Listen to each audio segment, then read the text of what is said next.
All right, loved ones. I have this iPad down here, filming this class.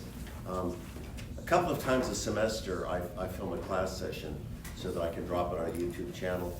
And I do that because in your time here, you've probably lost instructional days. We've had storm closures and stuff like that.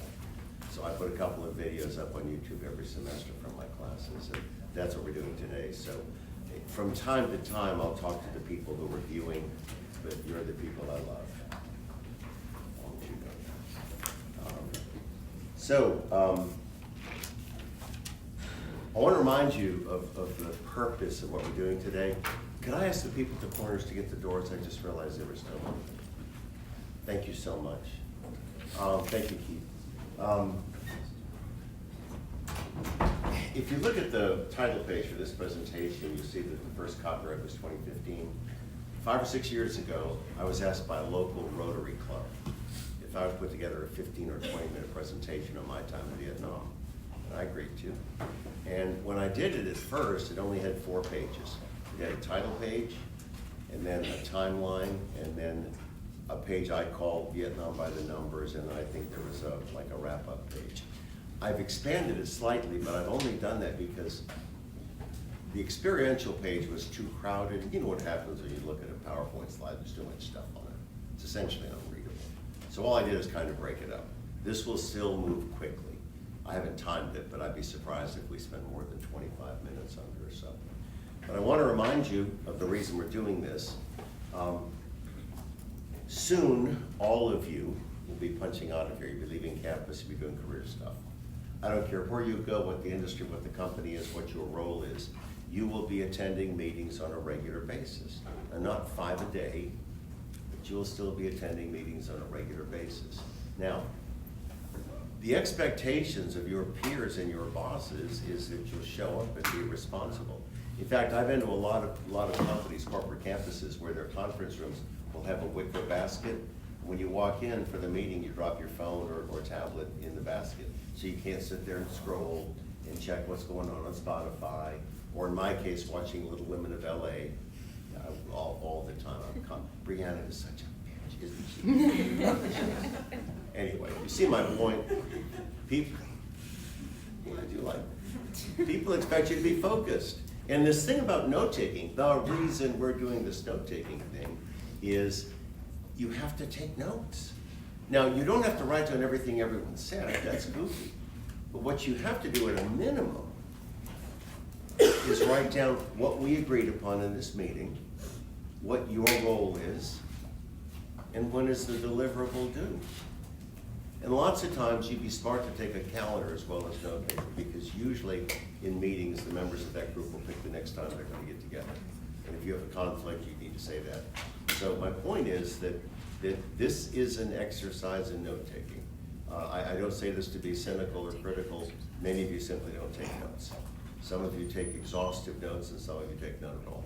But you cannot get by in a work setting without capturing those things that come out of meetings. What do we decide on? What are my responsibilities?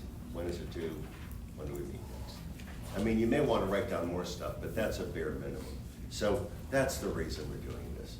This is sort of a run-up to give you a sense for the stuff that you need to do in a corporate environment. So I have one more thing that's sort of an admin deal, actually 2. I came in yesterday and I worked 29 hours. No, I didn't. I graded your exams and graded spreadsheets, so I'll be able to pass your exams back. It is my habit to try to get anything you give me graded back in 7 days. I sometimes drop the ball, but I try to do it on a 1-week cycle. So we took this Thursday, or rather Thursday of last week, and you get it back today. I'm not returning the actual exams because you know that your final is not comprehensive. You don't need to study for it based on midterms 1 and 2 and 3. So I'm just giving you back the Scantrons with your grade on it. You get to keep them. And I'll talk about the exam after we finish this presentation and the 10-10-10 exercise. So that's one of the 2 things I wanted to share with you administratively. The other thing is, again, this is a note-taking exercise. I insist, this is not a polite request, that when you finish your 10-10-10 exercise, the one-page exam thing I'm giving you, bring it down here and your notes, and I have a stapler and 5,000 staples. So you have to have your notes stapled to the test or you will get no credit for it. This is a note-taking exercise. So everybody good structurally? All right, if that's the case, I'm going to start with the actual presentation. This is the title page, and I chose to put my role, my function on this title page. I was a reconnaissance platoon leader for the 1st Battalion, 14th Infantry for about 9 months or so. In this era, in the Vietnam War era, recon platoons were scouts. We would go into an area of operations ahead of the main body and poke around and find stuff. And sometimes we'd neutralize it, sometimes we'd just send back intel, sometimes we'd ask for reinforcements. But scouts, and this has been true for all of history, scouts operate ahead of the main body. And they find stuff and respond to it. So can I have a page down, please? Thank you. Oh, I just did this. I hope you enjoy this as much as I do. I was giving some family photographs to my daughter, put in her safety deposit box, and I came across this one. This was a portrait that I had done, my mother had done, on 6 November 1969, 4 days before I deployed to Vietnam. Now, back then, dress blues were formal attire. It's just like black tie. You'd only wear these things to like military balls and stuff like that. It was not a duty uniform. So my family joked that my mom wanted to picture me in my dress blues in case I got blown up. I'm not sure it was a joke. But anyway, the reason I put this in here is that is a 21-year-old Bill Norton, and the man speaking to you is a 73-year-old Bill Norton. Look at the hair. I know the color is slightly different, but my hair is high and tight, sideburns middle of the ear, no facial hair, a half a century apart. That's the only reason I stuck this thing in here. Thank you. So now we begin. This is a timeline. This is sort of a historical perspective of how this country, how the United States got involved in Vietnam. In 1954, a treaty organization was formed, SEATO, that is Southeast Asian Treaty Organization. It's just like NATO, North Atlantic Treaty Organization. And when it first started, my memory is that it had 9 member countries, and then expanded to 11. Well, we were one of the countries because we were allies of all the other people who signed the treaty. And the treaty said, if you get invaded, we'll fight for you. We say the same thing with NATO. If somebody brings a military action against you, we will show up with rifles and bullets and Pop-Tarts and stuff like that. So that was the genesis. The United States was part of this treaty organization called SEATO. Now, the Gulf of Tonkin Resolution, 7 August 64. In early August of 64, some North Vietnamese patrol boats in the Gulf of Tonkin fired on an unarmed U.S. Navy ship. I'm not sure what the ship was, and it doesn't matter. But it took place in the Gulf of Tonkin, and Congress was enraged that another country would literally take one of our ships under fire. So they signed this resolution, and that authorized President Lyndon Johnson to send troops to Vietnam. Oh dear. Pull the trigger, LBJ. So that was sort of the defining moment. That was the reason we got involved in Vietnam. Now, the first time that American soldiers fought the NVA, the North Vietnamese Army, was in the Battle of the Ai Drang Valley on 14 November 1965. I shouldn't have put that date down because the battle lasted for 7 days, nonstop. We talked about this in that leadership overview thing. Hal Moore's 7th Cav, 750 troopers, fought 3 NVA regiments, about 3,300 soldiers who were well trained, well equipped, highly motivated, very capable. So that's the first major battle. Before that, we had advisors in Vietnam, and we were, to a limited basis, we were occasionally fighting the Viet Cong. The Viet Cong are essentially citizen soldiers. They would pretend, they would be farmers by day, and at night they would set up mortar tubes and try to blow up our bases and put up booby traps and stuff like that. But it was an irregular force. They were partisans. They didn't fight as units and very, very different kind of warfare. Now, Vietnamization. Richard Nixon was our sitting president in 1969, and like every president, he pays attention to the way the political winds blow. We've been in Vietnam a number of years. We'd lost an awful lot of fine soldiers and sailors and airmen and Marines. And the United States as a nation was getting impatient. You know, we won out.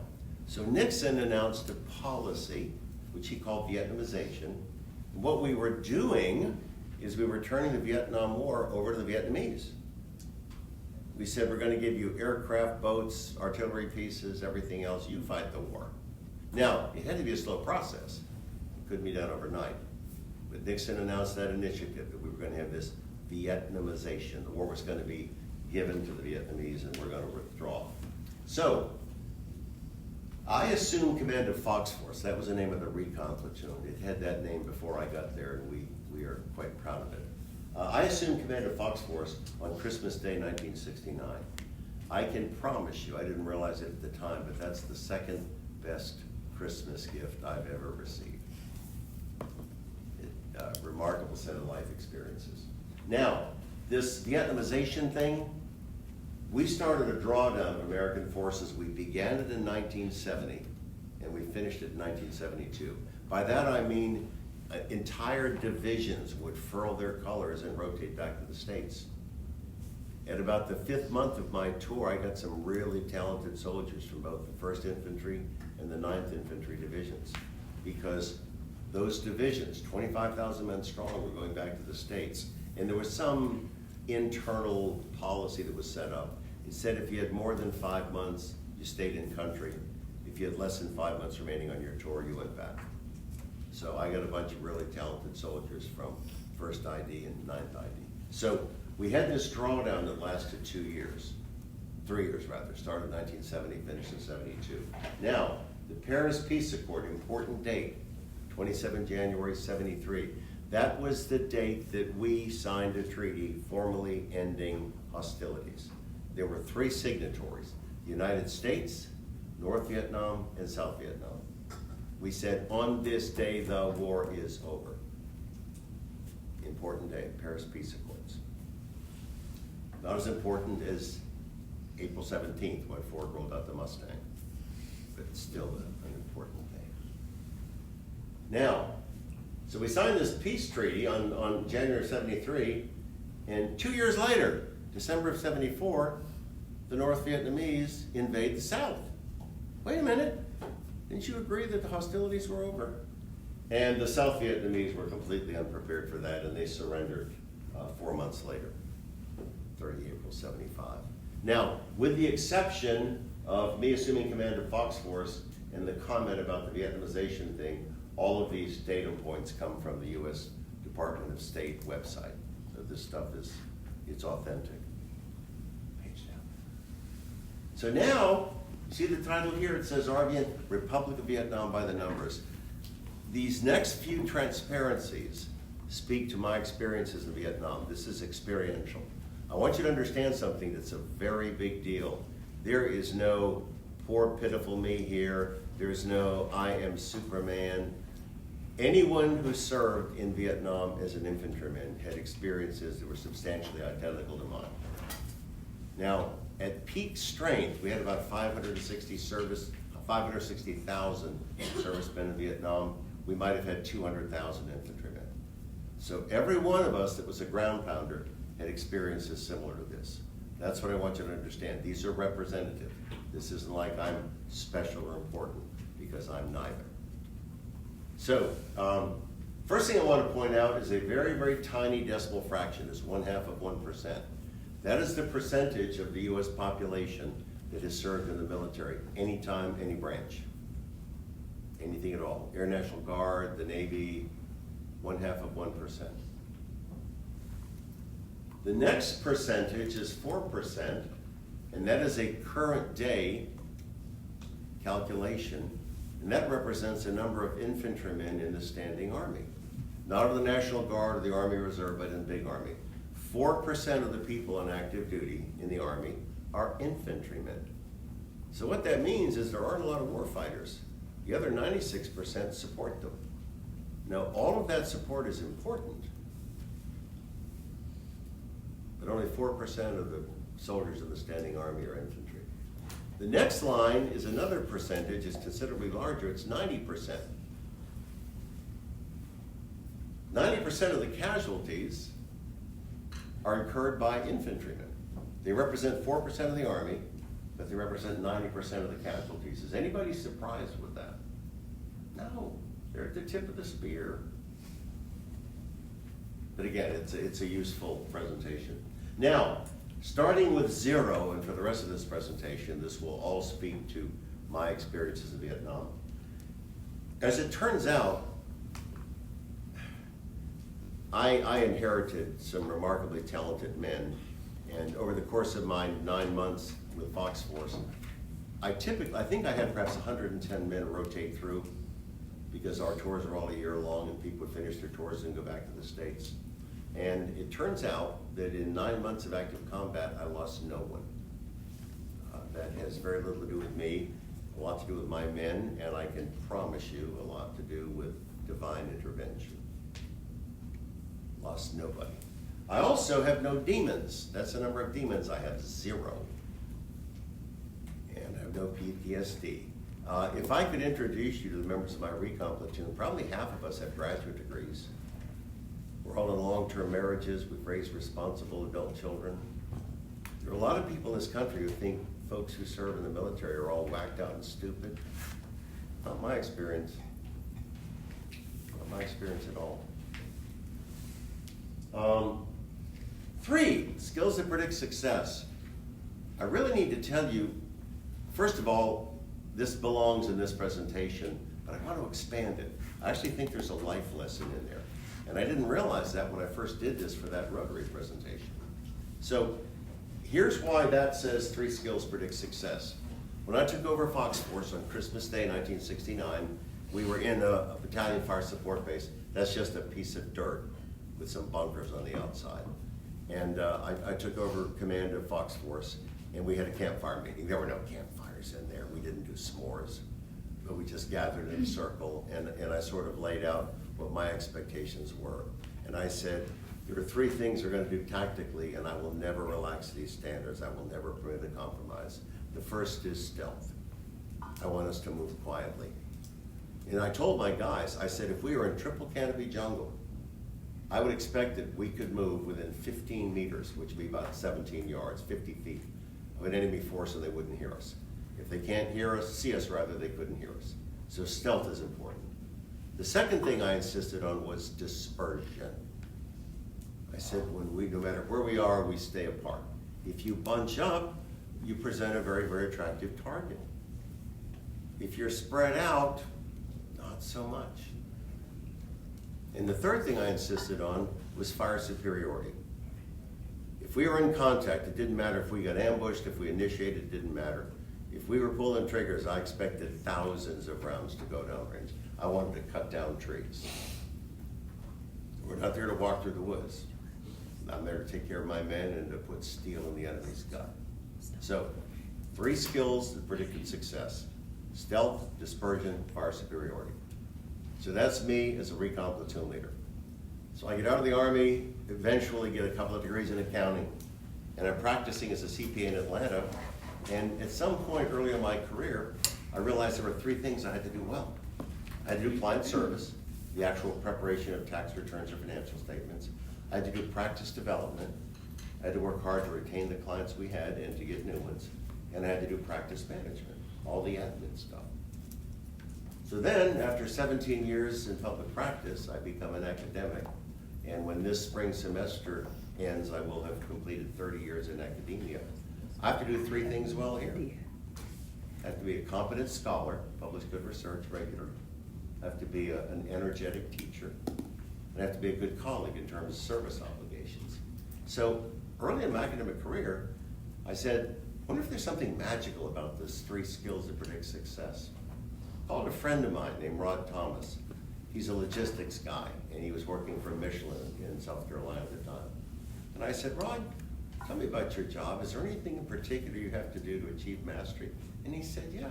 He said, across my entire career, I've discovered if I do 2 or 3 things uncommonly well, that separates me from other people.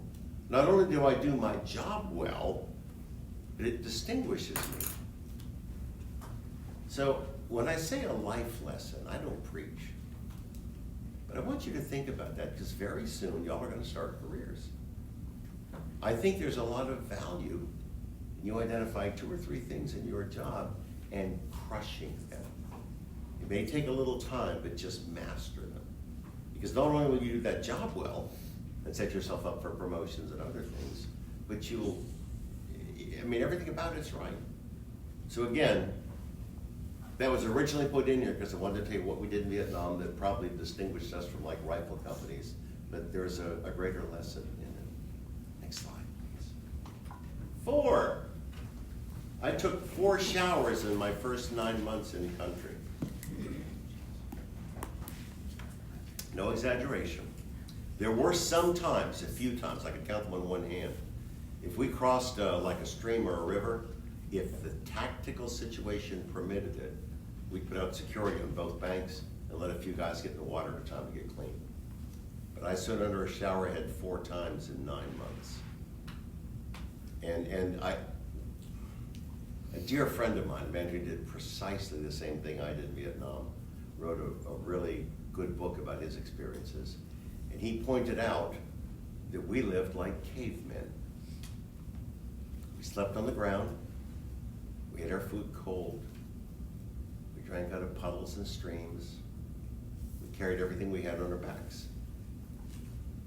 The only difference between us and cavemen is we had boots, rifles, and radios. We lived like cavemen, and that hygiene thing is sort of points to it. Helicopter crashes. I remember telling you on the first day we did work in here in that overview of leadership about Hal Moore's 7th Cavalry and how they were sent to Fort Benning for a year and a half to master the concepts of air mobile warfare, because we did everything with helicopters in Vietnam. It was mountainous jungle country. There were no road networks. So we'd use helicopters for visual reconnaissance. We use them as aerial gun platforms. We use them to insert soldiers, evacuate them, resupply them, medically dust them off. We use helicopters for everything. So we flew a lot. And I crashed 5 times. I'm in the back of the ship. I'm not a pilot. I'm in the back of the ship. We were shot down once. Took some small arms fire and it messed up something. We had a mechanical failure once, some 90-degree joint in the transmission. And 3 times, as we were flaring to land, the tail rotor struck a tree and you lose directional control and it flips over on its back. So 5 helicopter crashes. Not one of my guys was ever even injured. And I'm sitting here sharing that experience with you, so I promise you, when I said divine intervention, there is no exaggeration there. 7 days of R&R, rest and relaxation. All of us were supposed to get a week about in the middle of our tour to literally leave Vietnam and go relax somewhere. We had 4 or 5 places we could go. Thailand, Australia, Japan, Hawaii. All the married guys went to Hawaii because their wives could fly there and meet them and they could spend a week together. And the single guys went to other places to chase women. Yes, that's what we were doing. And of course, women were smart. They had nothing to do with us. A lot of smart girls in the world. So I was supposed to have a slot to Australia. I really was excited about that. Around the middle of my tour, around the 6th or 7th month. And as I got close to that, I realized one of my guys had been in the country for 10.5 months and he hadn't had an R&R. So I gave him my slot, and about 3 months later I went to Japan. And that was a good experience. The reason I say that is in 1970, the World's Fair was held in Osaka. And Osaka and Tokyo are connected by bullet trains. So I could kind of toggle back and forth, and it was a good experience. I really wanted to see round-eyed women, but it wasn't the plan. Head count. We typically take 23 men to the bush. I don't think we ever went with more than 25. And the reason, of course, is some guys are on R&R, some guys might have had a light injury, they had to sit out on a mission or something like that. But we'd go to the bush with 23 guys. 25 plus heliborne assaults. A hostile landing zone is some piece of dirt that we don't control. And it's always picked by our intel guys and our operations guys, and they pick it because they think there's suspected enemy activity there. That's what we're there to do, shoot the bad guys. So we all had more than 25 heliborne assaults into hostile disease because every one of us in Fox Force got an air medal. And that's just crazy because air medals are typically only given to air crews. You know, crew chiefs, pilots, things like that. But the Army created a new standard because of this air mobile concept, and all of us earned air medals, and I thought that was fun. Next slide. 35, the average number of days from letter writing to reply. If you send a text to someone, you're looking at a response within 7, 8, 9 seconds. Is that generally your expectation? I've actually been with people and they've gotten a second message and say, I texted you 60 seconds ago. What the heck is going on? That is precisely why, y'all, my phone is voice only. I will not tolerate that kind of impatience. But the point is, this was almost 25 years before we had an internet. So we'd write a letter, throw it in a laundry bag, throw it in a helicopter on our next resupply. It'd go to the division base camp, then it'd go back to the States, and somebody would get it. 35 days from the time we wrote a letter until we got a response. Now, my son did 2 tours in Afghanistan, and every once in a while, he'd be in a rear area and there'd be internet connectivity. And a couple of times he had access to a sat phone. He called me one day on Father's Day, and I cried, because I didn't expect it. Pretty neat, pretty neat. But again, this was 69, 70, we didn't have any of that communication tech. In my time with Fox Force, we were in 39 firefights. I guess that's pretty much one a week. Many of them just lasted a few minutes because we would overwhelm the people we were fighting against. One of them lasted 72 hours, 3 days nonstop, because we were against what is classically called a numerically superior enemy force. My 23 guys against about 1,100 NVA. But I had 2 artillery batteries firing for me, gunships, and fast movers from the Air Force. And they had none of the above.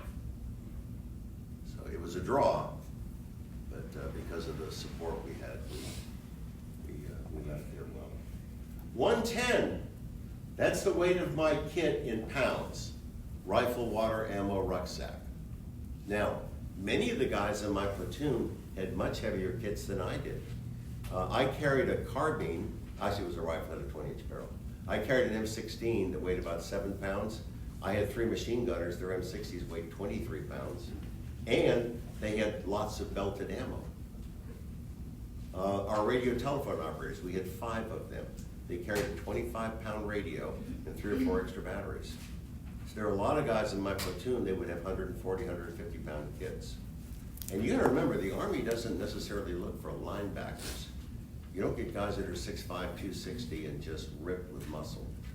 Most of us are pretty standard. I was actually considerably bigger than most of them, but my point is that a lot of heavy lifting. And when I say a lot of heavy lifting, there are parts of Vietnam, the southern parts of Vietnam in the Mekong Delta, where it's just a river that spreads into a delta. A lot of ag there, rice paddies and things, just flat as a pool table, wet but flat. We were in the Central Highlands. The Central Highlands is a mountainous region, and on a daily basis, this wasn't once in a while, on a daily basis, we would climb and descend 6,000-foot mountains in 100-degree temperatures with whatever our kits weighed. So literally a lot of heavy lifting.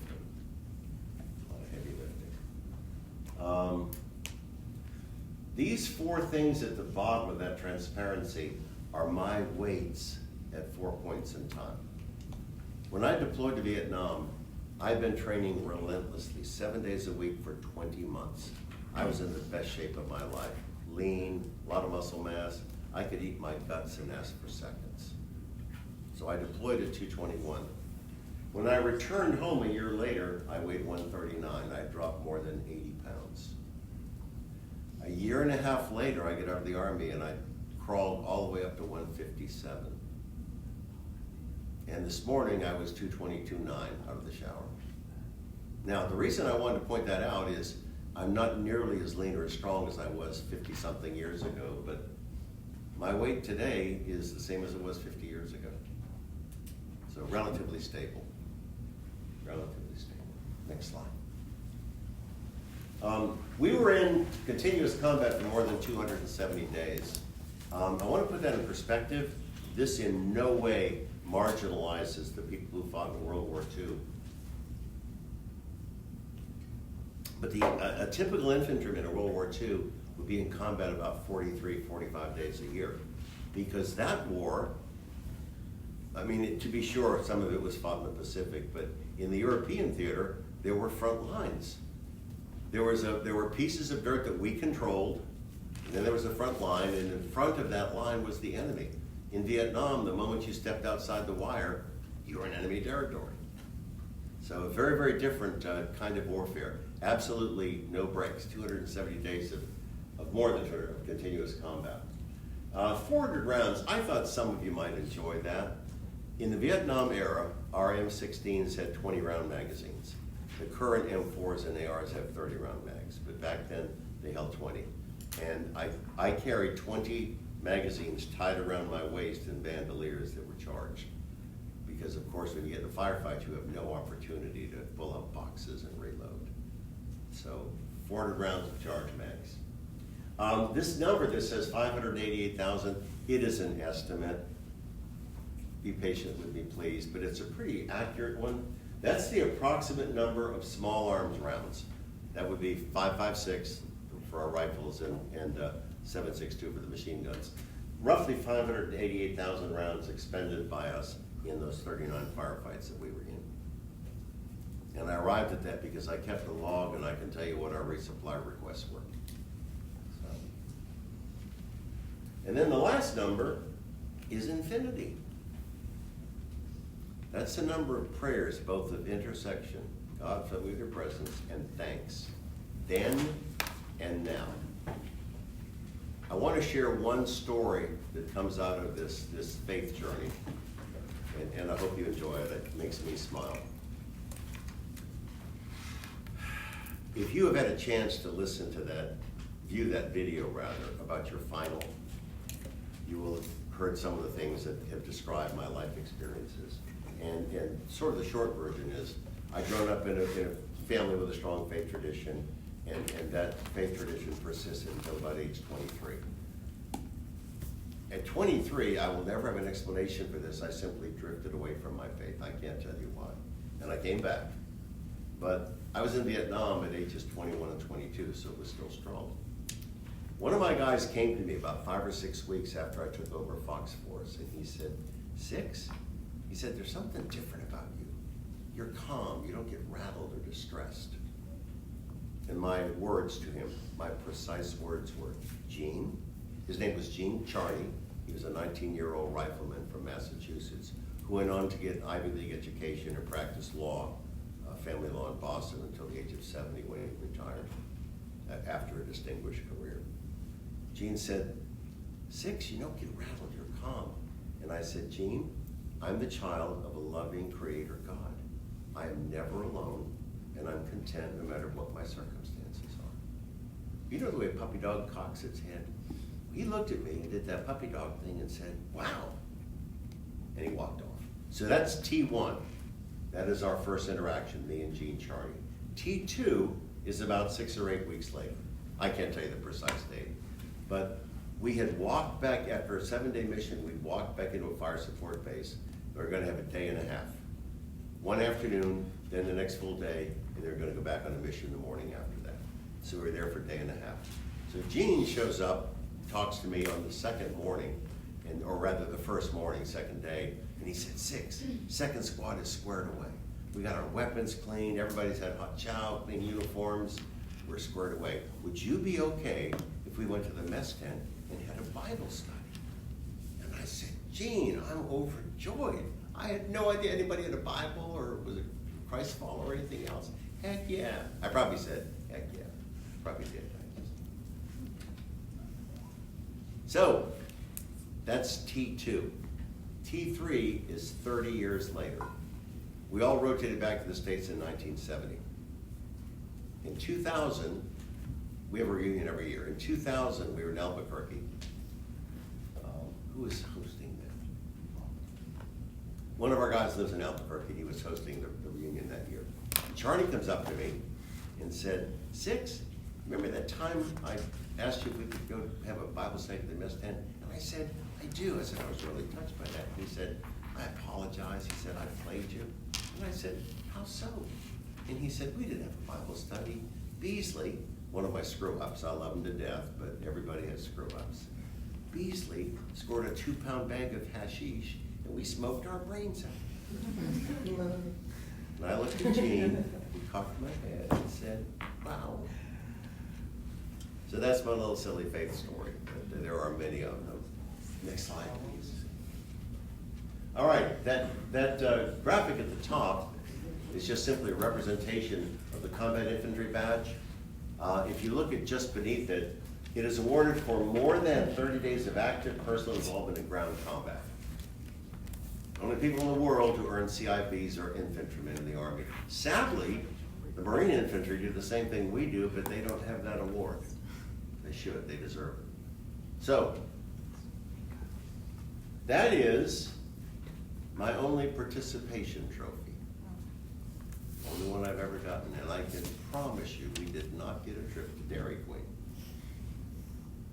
That's my only participation trophy. But the reason I put that in here, and I admit that this is prideful and I should be a bigger man than that, but the last 3 generations of my family have earned the CIB. My dad fought with the 85th Infantry for 2 years in Italy. I fought for a year with the 4th ID in Viet Nam.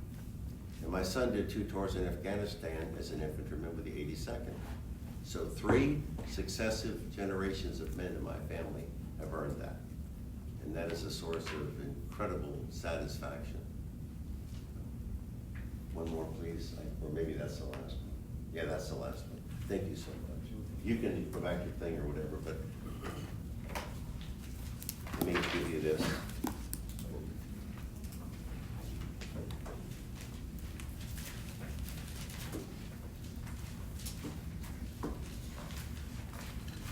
All right, so I'm going to pass out these 10-10-10 exercises, and what I want you to do is, I haven't counted them out, so I make them up long or short. If they're excess ones, somebody please bring them right back down here because I have one more section. But the point I'm moving towards is I don't want you to start until I call time, because this is a time exercise.